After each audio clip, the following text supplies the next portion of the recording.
We got rear-ended by a 3/4-ton pickup truck with a snowplow, 22 prescription medications, 2 open back surgeries, cages put in, metal rods, plate. I've had so many other procedures, I've lost count. My daughter gave me a book, The 3 Waves of Volunteers in the New Earth by Dolores Cannon. I made an appointment with this beautiful woman who trained under Dolores Cannon. I walked out of that session, never used my cane again, and I got off all of my medications that I had been on for 14 years in 1 month.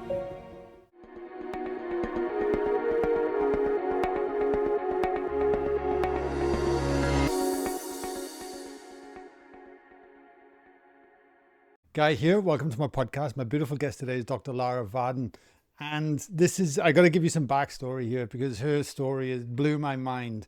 And if you clicked on this and you're excited to get in, I couldn't agree more. But bear with me for a sec because a bit of backstory. I ended up partnering with the DNA company a while back. And if you listen to my podcast on a regular basis, you'll know that I've done my longevity test, the PACE score, the pace of aging, my DNA. And I'm really into my health as well. And I've been talking about it on my solo podcast and things. And I think it's critical for the work that we're actually doing even here with Live and Flow and my podcast, Let It In. They go hand in hand, spiritual work and how we look after our divine temple, our body, our vehicle that we get around in life. Anyway, I digress. So I invited her on to talk about DNA. And the moment I got chatting to her, I had no idea of her story. And it's a miracle she is still here. And she is a testament to this work and how Dolores Cannon book ended up influencing her, making all these decisions. And she's just gone on this lifelong quest from a scientist PhD to exploring the spiritual aspects as well. I was like, oh my God, this is amazing. So we did everything but talk about DNA. So we get into a full story and that we touch on a little bit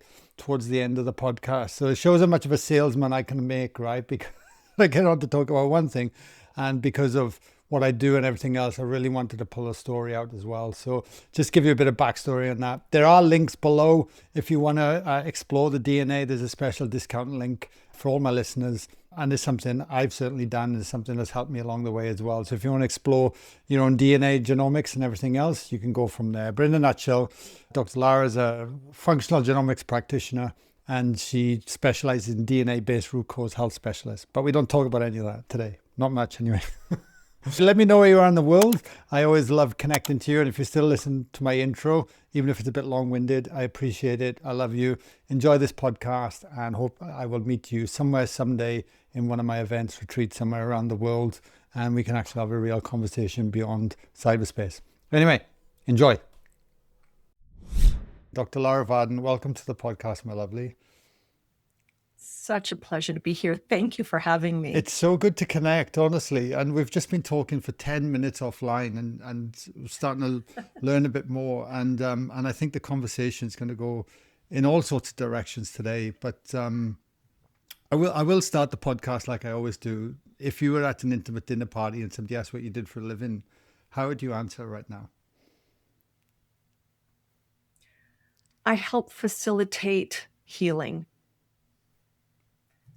And I really take on a holistic approach, not a siloed aspect of let's focus on this disease or symptom or problem. I look at the person sitting in front of me where they're at and zone in on what they need. And I look at it from a foundational approach.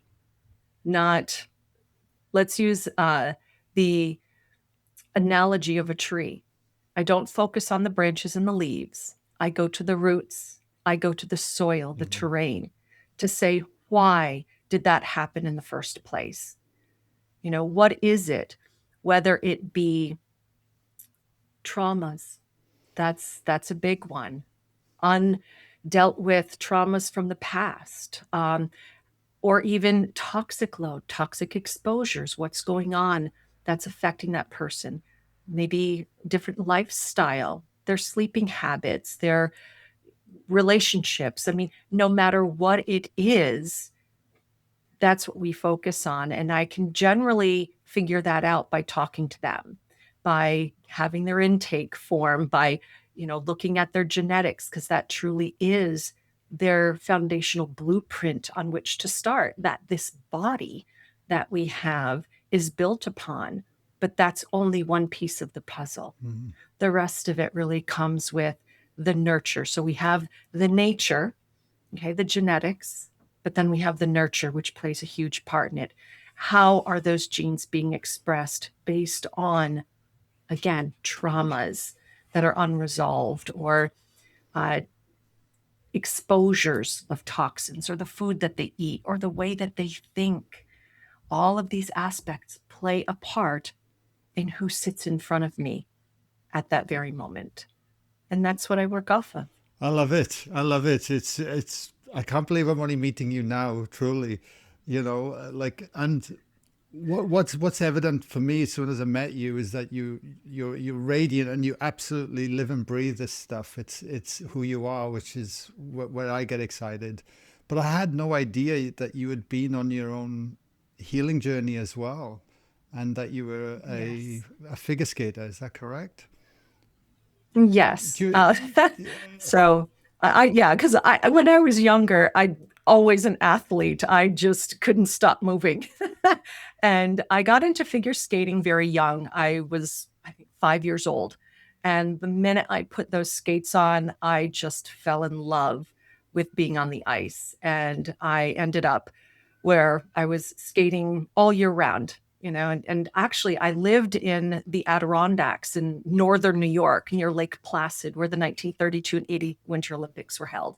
So I had coaches where I would go to Lake Placid to skate, but I lived in Plattsburgh, New York. And I absolutely loved it.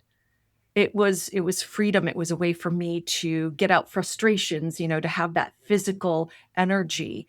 Um, but going through all of that, academics were also very important to me, and as was music.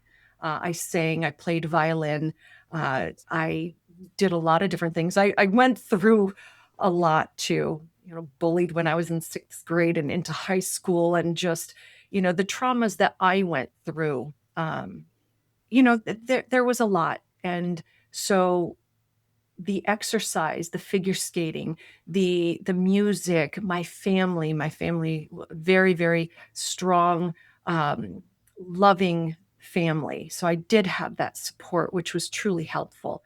But it's just working, through life, having these experiences, living through and experiencing the world with the body, because that's something that I have learned and have embraced, is that we have a body. We are not the body.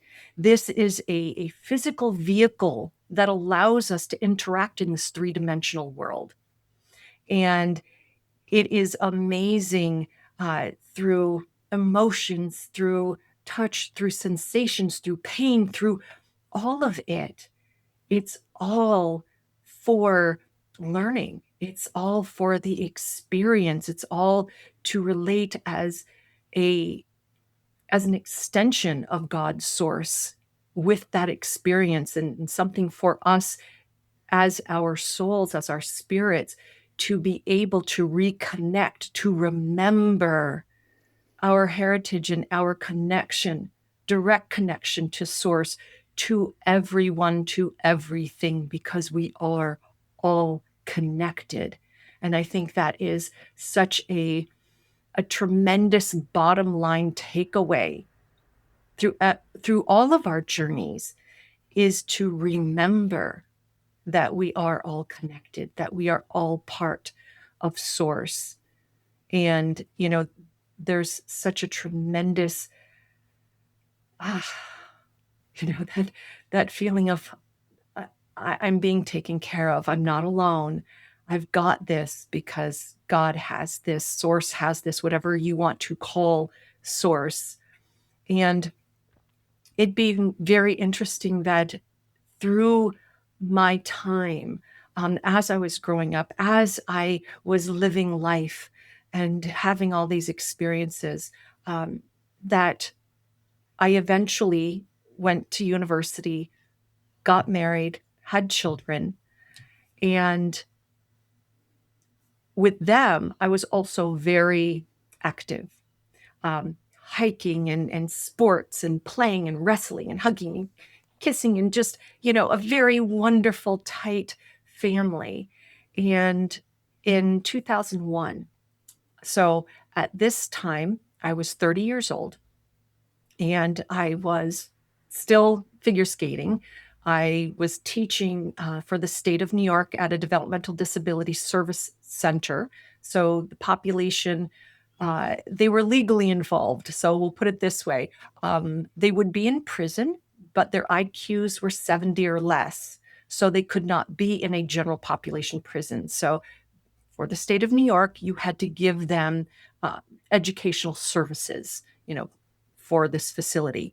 And so I was the educational director. And of course, I taught in this facility and, razor wire Sally ports. I had a security guard with me, in all of my classes. So it was very engaging, intriguing, challenging.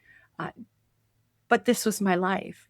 And in February of 2001, we were coming home from my husband at the time having an MRI because he had workers' comp injuries and was going to physical therapy. And so he had an MRI to do a back to work, and getting cleared for that. We were a quarter mile from the house. We had already dropped off the kids and our niece was babysitting while we went to the grocery store. And you know how they say most accidents occur within a mile of your home? Well, yes, that's what happened with me. And so what ended up happening is a quarter mile from the house, and it was at the intersection of my husband's home where he grew up. We were sitting at a stop sign. I was in the passenger seat, he was driving, and we were in a Suburban. And the reason why that's important is because that vehicle saved our lives. We got rear-ended by a 3/4-ton pickup truck with a snowplow. Come to find out, the gentleman was driving on Percocet. He had just had back surgery like 3 weeks before. He should not have been driving. He had the plow mostly down, and he was driving about 55 plus miles per hour. And why the Suburban, it was so important is because thankfully, it is such a large vehicle, and we had the trailer hitch in. Because his plow came and hit the trailer hitch, released it, and the plow actually went forward and creased the back barn doors and actually ricocheted us, almost like a cue ball hitting another ball. And it shot us forward about 70 yards through the intersection and up an incline. And it happened in a second. It didn't know really what was going on. I was actually, like I said, sitting in the passenger seat, but I was rotated speaking to my husband.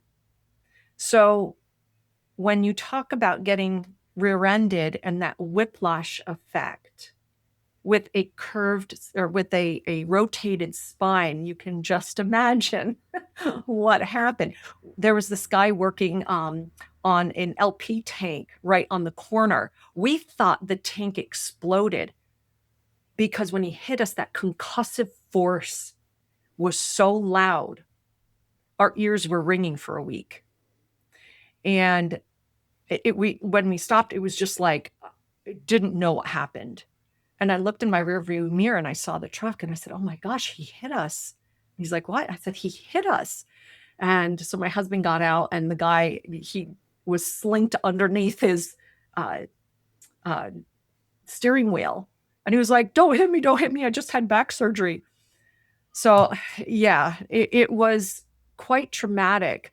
And we found out from the construction artist that if we had been in a compact car during the accident, we would have been dead. So truly everything happens for a reason. Well, unfortunately, I'm going to condense some of this, but I ended up where I couldn't walk. I was in a wheelchair after that accident for a while. I was adjudicated totally disabled by Social Security disability within 6 months of that accident, which is actually kind of rare to have Social Security, do that. I wasn't able to go back to work because the population that I worked with, remember I said that they are legally involved, they're on a lot of medications, they're very unstable, and you can't have or show a weakness, especially a physical weakness, because they can zone in on that. And it's just not conducive for the safety of everyone, because a lot of the population were murderers, rapists, pedophiles, arsonists, and with such low IQs, they were very unstable, and even with the medication. So I was not able to return back to work. And because of my injuries, I actually had two S's in my spine from trauma induced scoliosis because of that rotation. And I also had herniated and ruptured discs. And we're talking cervical, thoracic, lumbar. I had signal spinal fluid loss from in the T7, T8 range of my mid spine and thoracic region. I was a mess and in so much pain. Actually, my physical therapist said I was a ball of energy and not in a good way. I would cry when they worked on me because it was just so painful. And at the time, the kids were 10 and 7 years old. Thank God they were not in the vehicle. I know. But one of the most difficult things as a mother was when they came to hug and kiss me and cuddle and do the things that we would always do. And when they came to hug me, I would start crying in pain. And it got to a point where they were afraid to touch me because they didn't want to hurt me. And that absolutely broke my heart. And even just shifting positions in bed got so painful, I would start just crying. And I will be completely honest that there were a few times that I thought to myself, if this is going to be the rest of my life, I don't want a rest of my life. But that's as far as it went because I knew, I'm like, I've got two young kids that I need to raise, and I'm not going to have them grow up without me. It's not going to be something that I am going to take their mother away. I mean, God will take me when, God wants me, but that's not my decision. So I hung in there, and I had two open back surgeries, cages put in, metal rods, plate. I've had fusions. Most of my lumbar spine is fused. And I've had so many other procedures. I've lost count. It's, in all levels.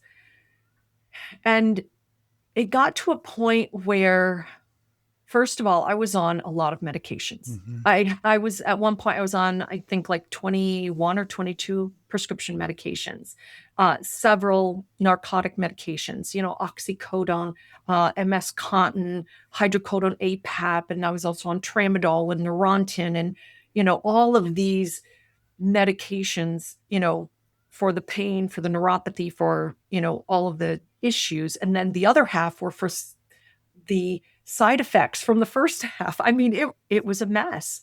And I really was living in this haze of prescription medication, of pain, of just difficulty. I'd say misery, but I can't quite say that either because I still had gratefulness that I was alive, that I could be with the kids. It was just very, very challenging. And slowly I would, after surgeries, I'd get a little better to where I could walk again, but I had to use a cane. And, the doctors would say, oh, you probably will never walk normally again. And I was like, yeah, just watch me. I don't like people telling me, my limitations. It's like, no, I'm going to do this again.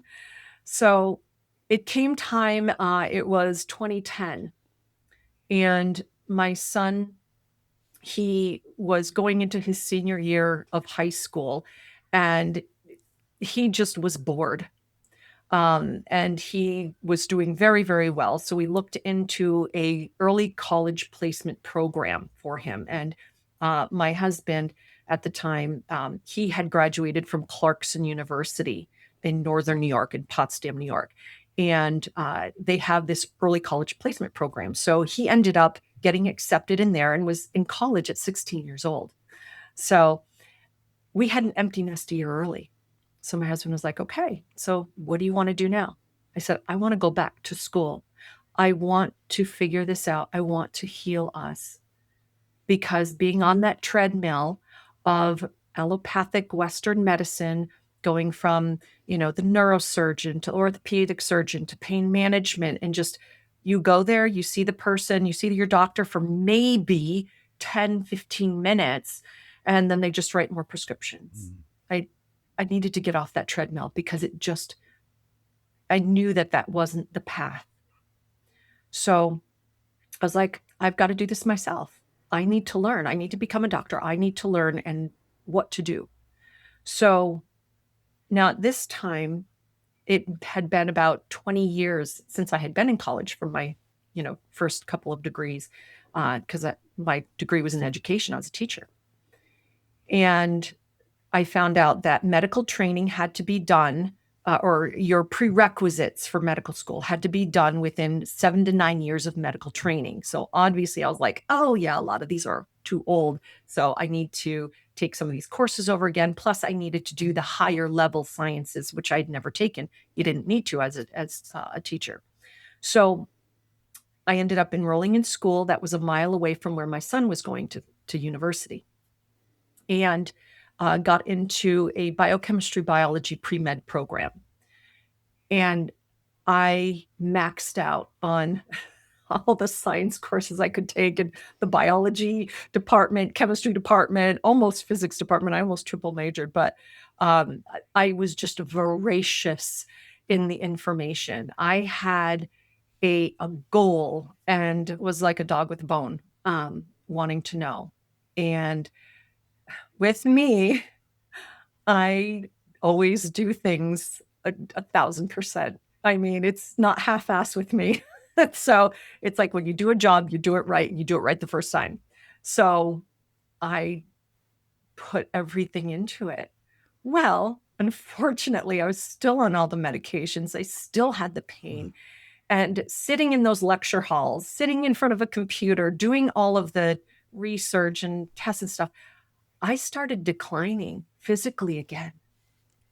Yes. Yeah, right. When I was in lab, working at the bench top with these reagents and chemicals and stuff, I lean my cane up against the bench top and I, reach over to grab it. My leg would give out on me because of the radiculopathy, the pain, the sciatic nerve. And I would fall to the ground and just be in so much pain. They'd have to call the ambulance to come get me, to bring me to the hospital, to get a shot of like Flexeril, Toradol, and something to get me out of the pain cycle. And unfortunately, this was happening more often. So here we are, 3.5 years in to getting my degree. I was supposed to graduate that spring, in 2015. This happened in fall of 2014. And my neurosurgeon, I went in to go see her, and she said, Lara, she said, you can't keep going like this. She said, if you keep pushing, you're going to end up being paralyzed from the waist down. She said, I'm not going to watch you do that. She said, I'm medically withdrawing you from school because another surgery is not going to help you at this time. She said, I want you to stop and I want you to go heal yourself. I was absolutely bawling in that exam room, partly because I was in so much pain. The other part is because this goal that I had, this close to getting it, and that rug was being pulled out from under my feet. It was being taken away from me. And I'm thinking, how can I heal us? How can I get that information to continue on?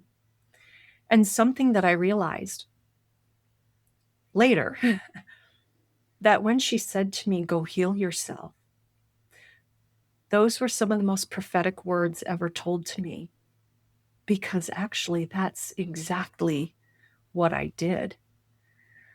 I got medically withdrawn from school 3 weeks before the end of the semester. And I ended up having water therapy was always very rejuvenative for me. It was always very beneficial, but they didn't have water therapy in the area that I was. So I had to move back to my hometown. But we put everything in storage, went there. Now, it's important to state that during this time, like right before I was medically withdrawn from school, my daughter gave me a book, The 3 Waves of Volunteers in the New Earth by Dolores Cannon. And my daughter and I, well, my kids were very, very close. And not 30 seconds after I finished reading that book in October of 2014, my daughter calls me. She said, "You just finished the book, didn't you?" I was like, "Yes, how'd you know?" She goes, "I felt it." And I knew after reading that book, I need to have a QHHT session. And for those audience members who may not know, Dolores Cannon has created the quantum healing hypnosis technique. It's a type of, hypnotherapy that brings the person into a somnambulistic state where she has been able to tap into or get in touch with what she calls the SC, the self-conscious. It's self-conscious, but it's deeper than that. It's tapping into that knowledge of source, something that knows much more than we do. And she's written 19 books about it. Absolutely amazing. She has since passed away. She actually passed away in October of 2014. Her daughter runs the company now. But I knew that I needed a session. And so when I had moved back to our hometown, I made an appointment with this beautiful woman, QHHT practitioner, Diane Morrison, who trained under Dolores Cannon. And that session was in March of 2015. And the amazing thing about it is that when I went to go see her, my daughter and my husband also had sessions, but I went in and the session lasted around almost 4 hours. Okay. I never went into a somnambulistic state. I was aware of what was going on, but there was a reason for that. I walked out of that session, never used my cane again, and I got off all of my medications that I had been on for 14 years in 1 month. I weaned myself off over the month and got off of them.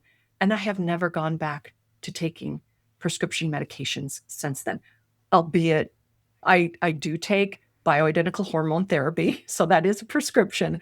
But outside of that, I don't, and I have not taken any prescription drugs. I barely even take over the counter.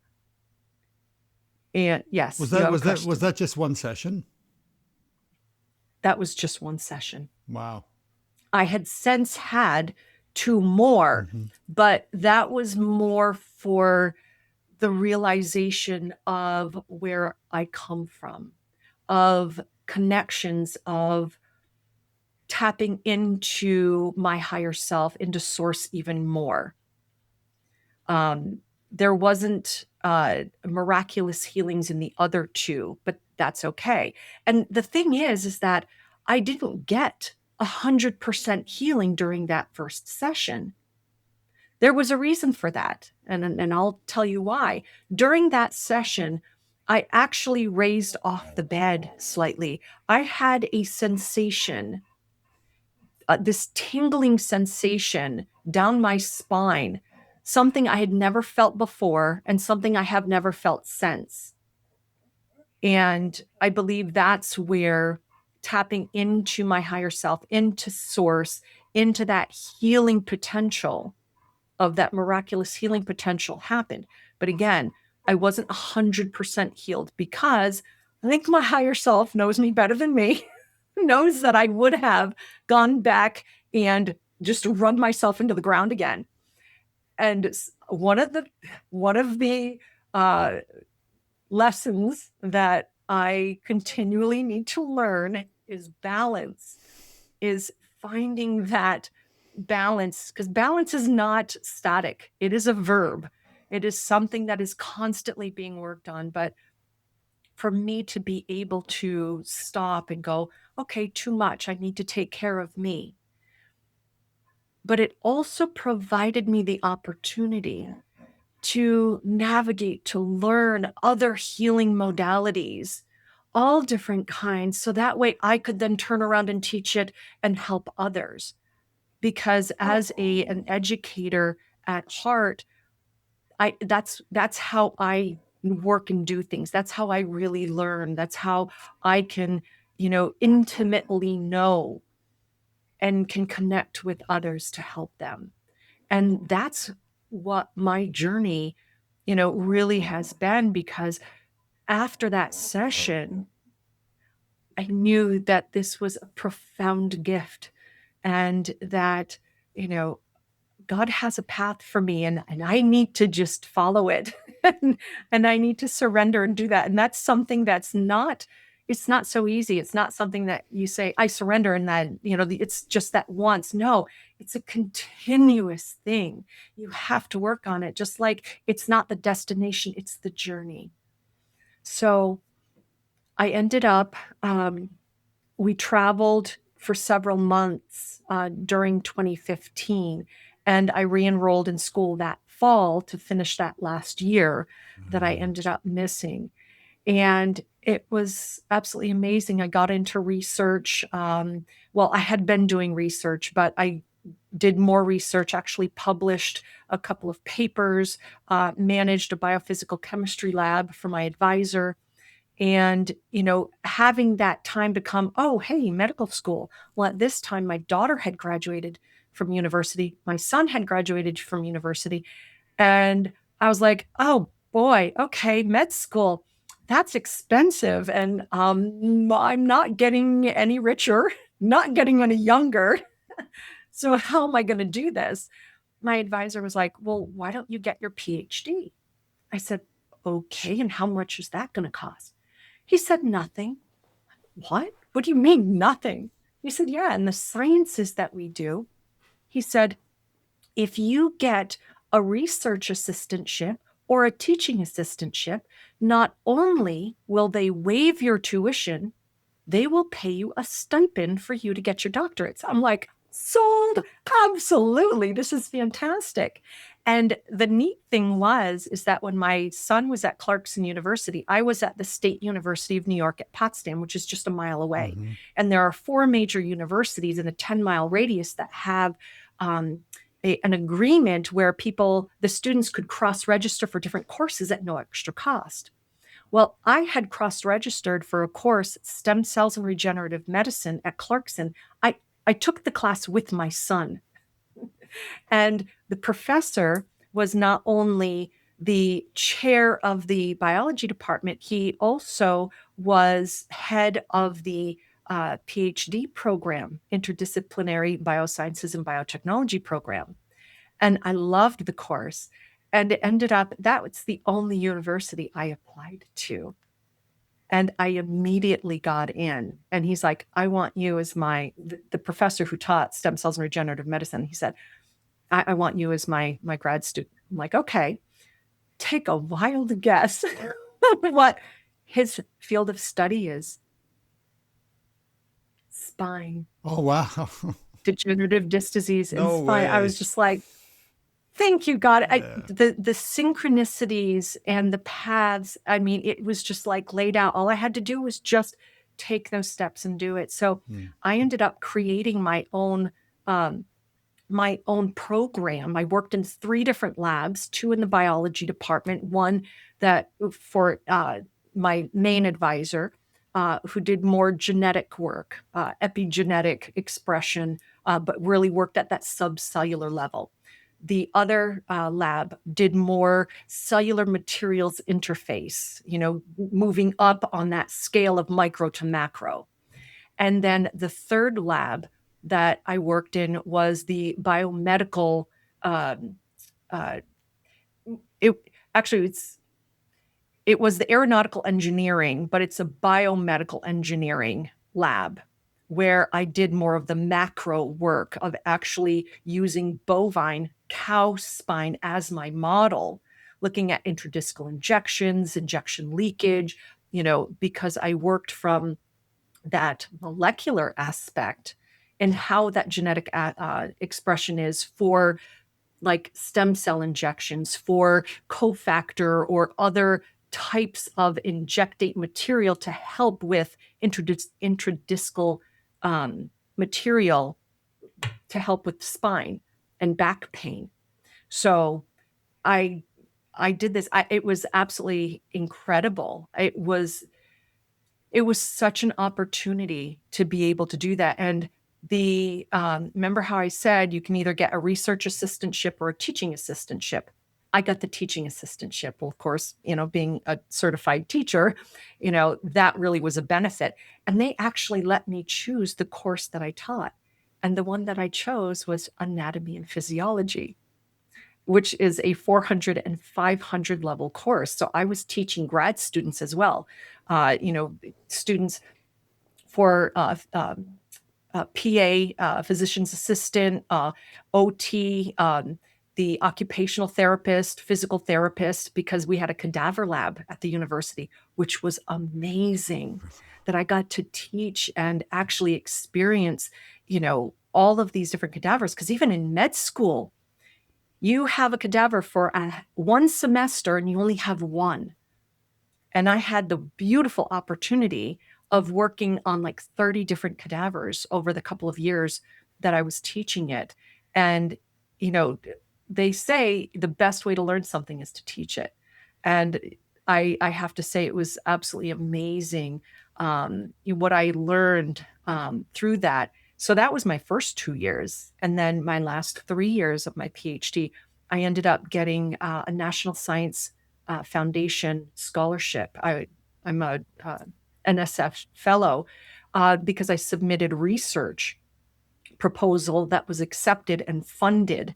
So again, my last 3 years was funded through the National Science Foundation, and Wow. just absolutely amazing. That's one So hell of a journey, honestly. And what's coming to mind is just to tie that up though, but after you had those experiences and going through Dolores Cannon's work and actually directly experiencing it from a very different vantage point and having that connection to source, what did that do for you then coming back into the academic world? It's almost like that's sitting in the back seat or next to you now, and you're seeing it through a different lens as opposed to the person that was, had to stop studying the academia because it was actually harming you, where it was very just right. mind driven. But it feels like there's a completely different vantage point you took into it once you went back to it. Oh, absolutely. Well, the interesting thing is that I always wanted to bridge the scientific, the academic, the more, left brain um, aspect of that analyticalness and bridge that to the metaphysical, that, aspect of faith and of miracles and of the unknown, which more and more I have realized has a strong scientific base to it.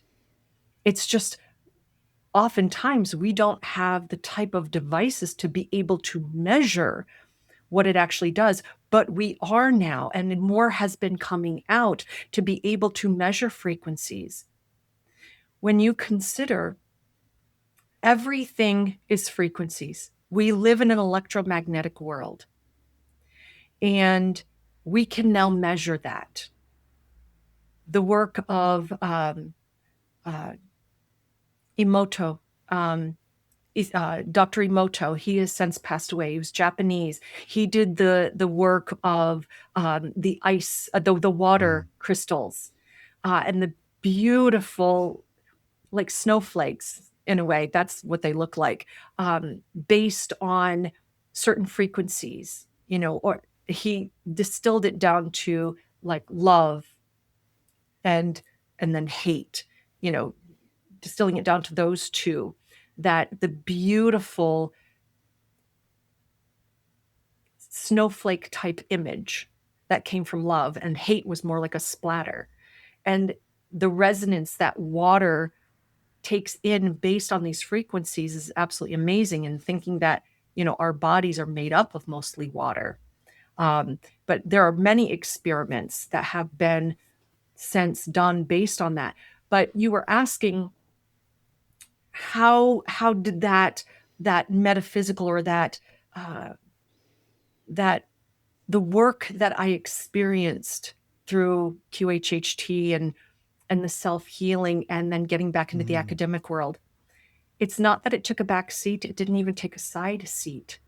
What it took is that surrounding foundation, that the academics, the material, the three-dimensional aspect sits with inside of everything else that goes around, that it's all blended. And it's just that a lot of us, they don't see that connectedness. They don't see how they actually are so interwoven and so important and reliant on one another, that the way that you think, the way that you speak, the way that you feel affects the body. And this is where trauma can come in. A mentor of mine had said a phrase: the issues are in the tissues. Yeah. Because traumas and these difficulties, the way we think, the way that we feel, our bodies speak to us. It will tell us in whispers at first when something is off, because maybe you haven't dealt with, a relationship. You haven't, learned some of the lessons that you need to learn, no matter what they are. And our bodies will tell us, but we have become so dissociated with being in touch with our bodies that we don't listen, we don't hear. And finally, our bodies have to start getting louder. They start yelling, and then they start screaming. And that's when you have these pathophysiological manifestations of dis-ease that comes about. And there is this beautiful interplay and dance between the physical and the metaphysical, the spirit, the essence that we cannot see or touch, but that is there. And it's matching those up. And when you do that, you get into the flow of that surrender of, and I'm not saying surrender, give up. I'm saying surrender, let go of trying to control everything. There was a wonderful book that I just finished reading called Letting Go by Dr. David Hawkins. I've He's read an it. MD, PhD. Yeah. It is fantastic. And it's, again, it's understanding the existence of both, that yes, you can have someone who is, PhD, MD, has all these credentials, all these academic things, and still believe very strongly in that metaphysical. I'm also a Reiki master. I also work with energies. I can't really explain it. But there are things that I know, that I feel, that I do, that I tap into when I work with someone. And I can generally tell what I can share, what I can't, where they land, so I can meet them where they're at, so I can help them, so I can guide them, giving them a hand, because it truly is ultimately up to them to implement recommendations, to actually do the work. I'm just the cheerleader. I'm the tour guide. They're the ones driving the bus. This is a partnership. It's not them listening to me, sage on a stage, white coat, just do what I say. No, I don't want that. That's because that is not how true healing growth and continued evolution of their selves, of their health, of their soul is going to happen. They have their own journey. I just have the honor and the pleasure of being a part of that, of educating them, to empower them, to then help them on that evolutionary journey. Absolutely. And that's how I look at it. Yeah. So No, I love it. And it's so important. It's so important, like that the way you're approaching things, because what we see, we call ourselves spiritual doormen, actually, that we open the door and it's up for people to walk through it. Like we're just facilitators and space holders. That's it, and the aspect of what we see is once people have an embodied experience, have a spiritual connection, and realize that they are greater than their body, and there is something that's orchestrating this whole universe. Like it's phenomenal. But it's then, how do we bring that into daily practice? But also then looking at all the other aspects of what we can do to look after our temple, because like you said, it's the vehicle that gets us through the day, that allows us to have our experiences in any given moment. And I'm fascinated by it all. And that's why I reached out to the DNA company in the first place, because I want to start to expose people to a different way of thinking as well, and how they can start to nurture those aspects. And so, what you do is and how you approach is phenomenal. Well, I'll say that, when we're talking about DNA, like I said in the beginning, that is the foundational blueprint of these vehicles that we have to interact with, that we are using during this time period. And it is important for us to take good care of it. But no one gave us a manual on exactly how to do that. Right. But in a way, they have, and it is our DNA. Now, does science know everything about it? No, but we are learning a lot, and that learning, that information is exponentially growing. When you consider, it's only been a couple of decades, if that we finally mapped the human genome.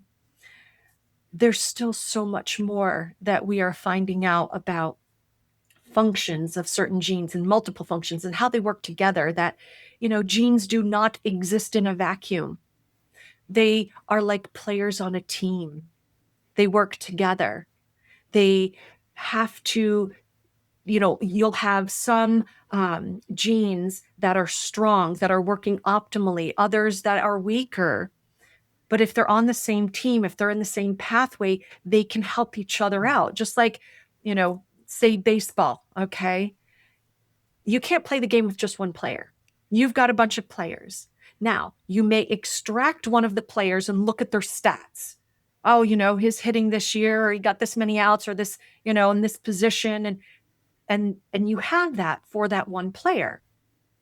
But that doesn't signify how, if they are going to be winning and going to the World Series, okay, just by that one player.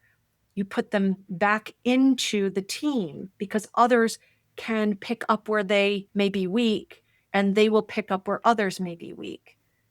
And they play cohesively as a team. And hopefully your favorite team, if everything goes well, that they will be winning their games and win that World Series, that, because they have been given the optimal environment, the terrain, the food, the rest, the cheering, to have them reach that pinnacle point of being at their optimal. And it's the same thing with our genes. We need to know what we're playing with. We need to know what we're working with. Where are we weak? Where are we strong? And how do I support the weaknesses? And where can I lean in on those strengths? And it's not a matter of being saying it's good or it's bad. Granted, there are some suboptimal or optimal or this and that, but it really gets into the context of This is where we get into epigenetics. Epigenetics is the expression of those genes. It does not fundamentally change the genetic code itself. It only changes how those particular genes are expressed. Kind of like having a light switch or a dimmer switch. Okay, you can turn genes on, you can turn them off. A dimmer switch, you've got this much space to work with. You can upregulate it, downregulate it. It's finding that optimal spot of regulation, of expression that works to make the whole team cohesive and playing perfectly to win that ultimate game of life. Okay. And that's what it is. It's these levers that you need to change, kind of like an equalizer. It's moving it up and down and finding just the right spot of all of those particular genes. Because we see a lot of people, obviously, that have come to the end of the road. Like they get to a point where there's a chronic pain. They've gone through the medical system, and now they're like, right, I'm gonna try these kooky spirit retreats out or whatever it might be, and just give that a go. It's the thing. When they go into medical system, nobody's going to be asking you, from my knowledge, what's your DNA, what team are you actually playing with, what are we looking at first of all to get a baseline so we can work from that. I mean, it's literally, if I'm not mistaken, about putting the symptom out, not looking at the root cause. Correct. They're focusing. Western medicine, allopathic medicine, is focusing on the branches and the leaves. Oh, that leaf is brown. It's so what we're going to do, we're going to go over there, we're going to spray paint it green. It's like, is that really fixing the problem? No. It's like, what I do and what we do at the DNA company is we are looking at the foundation through a functional lens, functional genomics, going, okay, we're not focusing on symptoms. We are not focusing on diagnoses, because there's a reason why you ended up having that in the first place. And it certainly isn't for a lack of medication. So we need to go back and saying, let's look at your foundational blueprint, your DNA. Let's look at these functional pathways. Where are you weak? Where could it have gone wrong based on your lifestyle, your diet, your traumas? Because again, your DNA is only part of the whole picture. It is a piece, a big piece of the puzzle, but it's still only one piece. Mm-hmm. I also look at, and we have intake form. I want to see your history. I want to see everything that's going on. Have you ever taken antibiotics? If so, how much? How often? What was your birth like? Have you ever traveled to different countries? Have you ever had traumas in your life, or, were you abused, or, all of these things? What does your sleep look like? What have you ever been exposed to toxins? Do you have amalgams still in your teeth? All of these are important. All of them play a part. That straws that, you keep putting on the camel's back until finally that one straw, it breaks the back. Mm. And all of a sudden and what I tell people, it's everyone has a toxic bucket. Okay. Our bodies are constantly, filling it, whether it's by a trickle or a fire hose, or it's being filled. Okay. Because we have normal metabolic processes, trash, that's being created that needs to be gotten rid of. Just like when we go to the store, we buy goods, we buy groceries, we bring it into our home. Our home is our cell. Okay. Well, we consume and then we create trash. Well, what do? When we have trash, we bring it aside, put it in the trash, and the trash guy comes and picks it up and takes it away. Well, it's the same thing for our bodies. We have natural byproducts that are trash. Okay. They need to be taken out of the cell and gotten rid of. Because you know how stinky and everything else it would be if you never got rid of your trash. And then rats and other buggies and other things that you don't want in your home, Okay. So it's the same type of thing. That trash needs to be taken out. How good is your body at doing that just at a basic level? I'm not talking necessarily detoxification protocols like a heavy metal protocol or, a mold, detox protocol. I'm talking about the basic detoxification processes. Okay. So ones that we look at, antioxidation, methylation, glutathione conjugation, glucuronidation. These are detoxification pathways that we look at within our reports to say, how well do you do these things? So getting back to the toxic bucket. So we haven't, it's being filled all the time. Okay. But we are also emptying it. And these are the detoxification processes, those pathways I was just telling you about. So the key is that you want to be able to empty that toxic bucket faster than it's being filled. And unfortunately, in this milieu of chemicals and toxins that we live in every day, and I don't necessarily want to overwhelm with super negativity, but I mean, there's a lot that we are being exposed to at a toxic level. Okay. If we are being exposed to that and our bucket is being filled with a fire hose and we're not able to empty it fast enough, pretty soon it's going to overflow. When it overflows, that's when we get symptoms. That's when we have those problems, whether it be, say Hashimoto's or, other cardiovascular issues, or think of any chronic issue.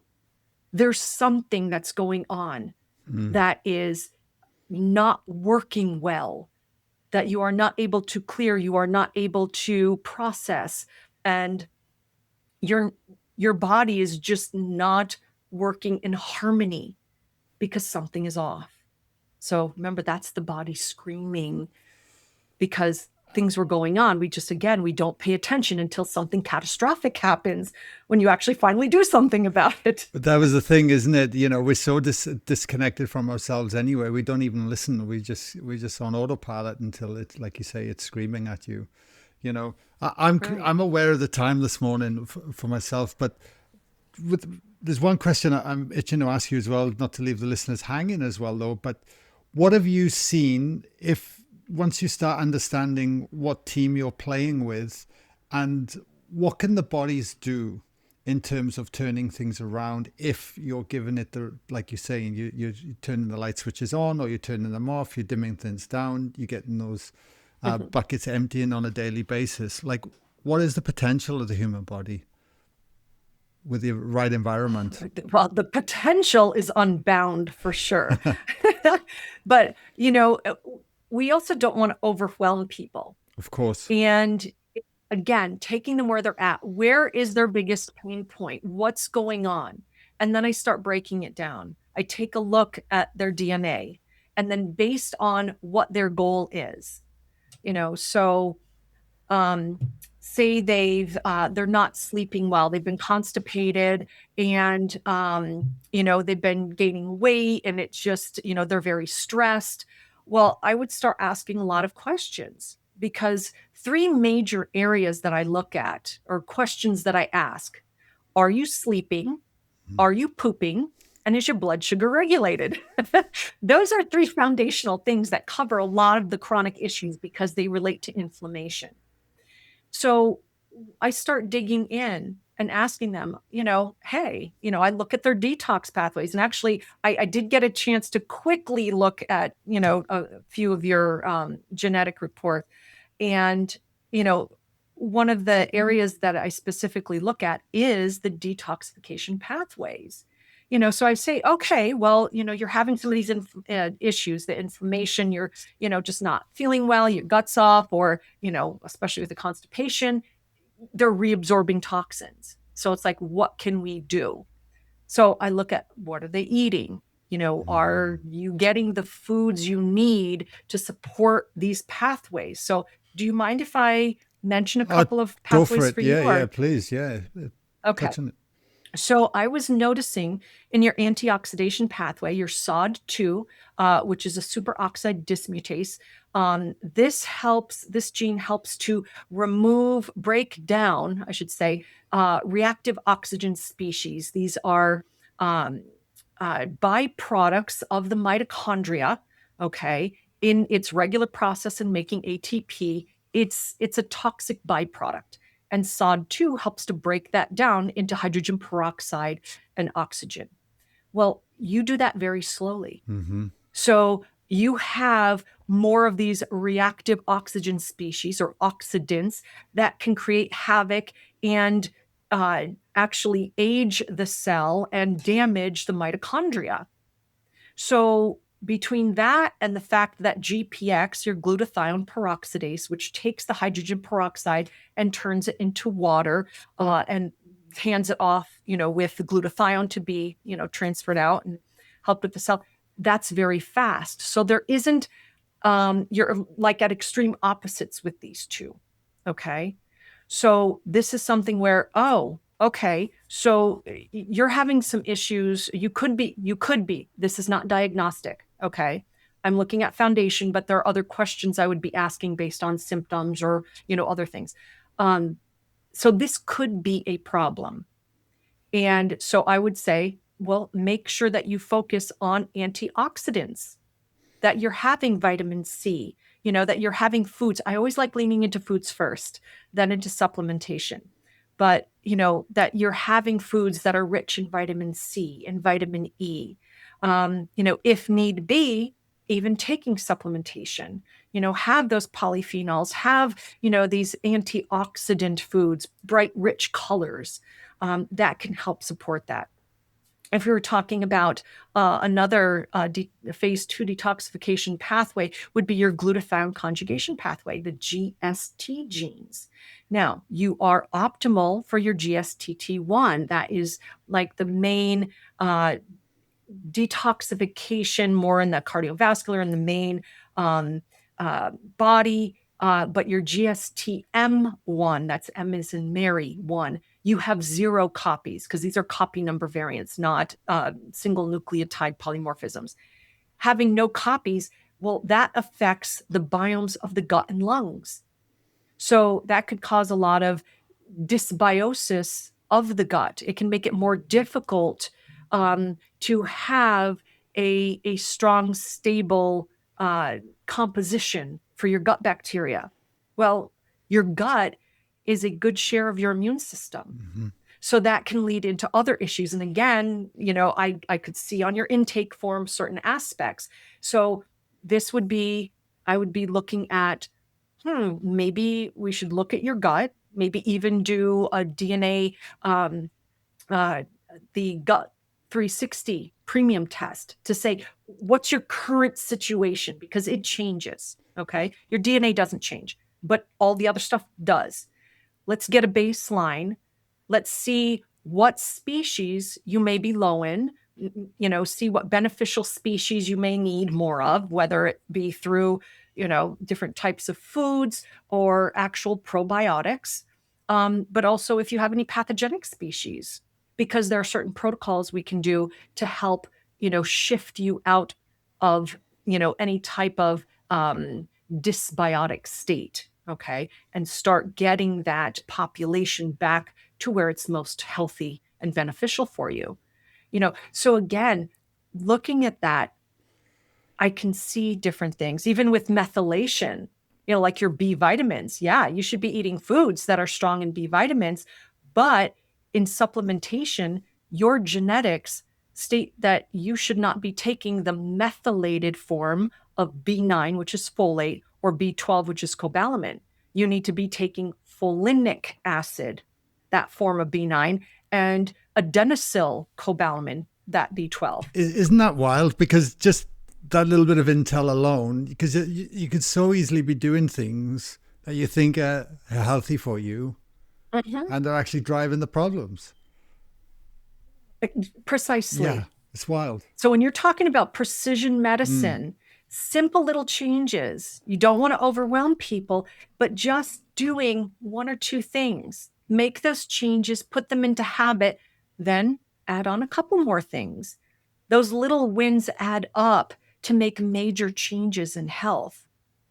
Yeah. But you have to have the guide. You have to have your blueprint to know what exactly to do that is precise for you, for Guy Lawrence, that is specific for you. So it's just knowing how to translate that information.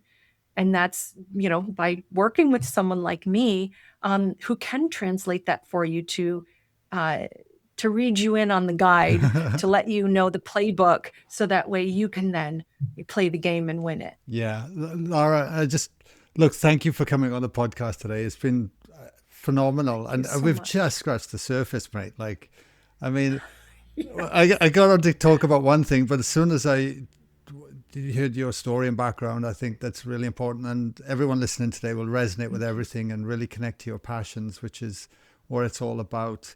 If people want to work with you or want to find out more, where's the best place to send them? Actually go to the DNA Company. So they can go to thednacompany.com. You can also email CEO@thednacompany.com. You can downloading our app, The DNA Way, is a wonderful one-stop shop. You don't even have to have done your DNA 360 or any of the tests yet. What it does is it actually will show you sample reports. You can access our podcast. I'm one of the podcast hosts, our webinars, all educational, open access, our DNA Digest, which wonderful articles, themed, it's a quarterly digest, fantastic information that can be very useful, for the layperson to just start learning about health, about wellness, on things that they can do. And then if they are interested in getting their DNA done, they can order it right through the website, or through the website, but also through the app. Or if they've done a 23andMe, they can actually upload that information and it will generate certain information. It won't cover everything, but it can at least get them started. Amazing. Amazing. Thank you so much. Incredible. Oh, my deepest pleasure. Thank you. It's so amazing to meet you and to speak with you. And I really hope that we can speak more again, because there's so much more, like you said, scratching the surface. Absolutely. So absolutely. It'll be wonderful. Thank you, Lara. Thank you so much.